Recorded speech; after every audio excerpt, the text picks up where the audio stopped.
بسم اللہ الرحمن الرحیم۔ السلام علیکم ورحمۃ اللہ وبرکاتہ۔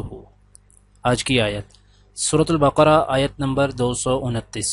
اعوذ باللہ من الشیطان الرجیم۔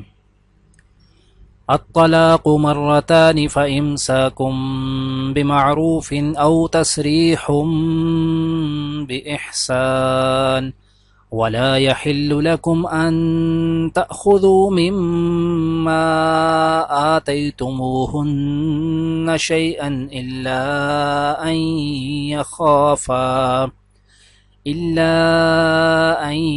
يخافا ألا يقيما حدود الله، فإن خفتم ألا يقيما حدود الله فلا جناح عليهما فيما افتدت به، تلك حدود الله فلا تعتدوها، ومن يتعد حدود الله فأولئك هم الظالمون۔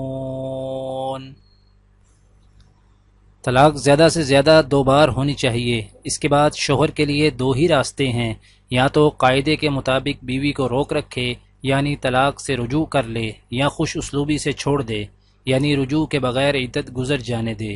اور اے شوہر، تمہارے لیے حلال نہیں کہ تم نے ان بیویوں کو جو کچھ دیا ہو وہ طلاق کے بدلے ان سے واپس لے لو، الا یہ کہ دونوں کو اس بات کا اندیشہ ہو کہ نکاح باقی رہنے کی صورت میں اللہ کی مقرر کی ہوئی حدود کو قائم نہیں رکھ سکیں گے۔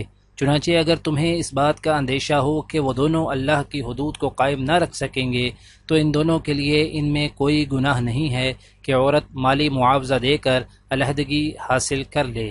یہ اللہ کی مقرر کی ہوئی حدود ہیں، لہٰذا ان سے تجاوز نہ کرو، اور جو لوگ اللہ کی حدود سے تجاوز کرتے ہیں وہ بڑے ظالم ہیں۔ آج کی دعا: ربنا اغفر لنا ذنوبنا وإسرافنا في أمرنا وثبت أقدامنا وانصرنا على القوم الكافرين۔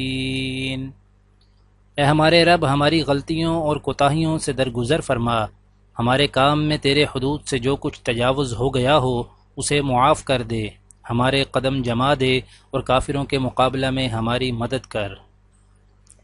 آج کی حدیث حضرت ابو ہریرہ رضی اللہ تعالی عنہ سے روایت ہے کہ رسول اللہ صلی اللہ علیہ وآلہ وسلم نے فرمایا، جس نے تجھے تیرے اجازت کے بغیر جھانکا یعنی تمہارے گھر میں جھانکا اور تو نے کنکری مار کر اس کی آنکھ ضائع کر دی تو تم پر کوئی جرم عائد نہ ہوگی۔ دعا ہے کہ اللہ تعالی دنیا اور آخرت کی تمام بھلائیاں عطا کرے، عمل کی توفیق دے۔ سبحان ربک رب العزت عما یصفون وسلام علی المرسلین والحمد للہ رب العالمین، آمین۔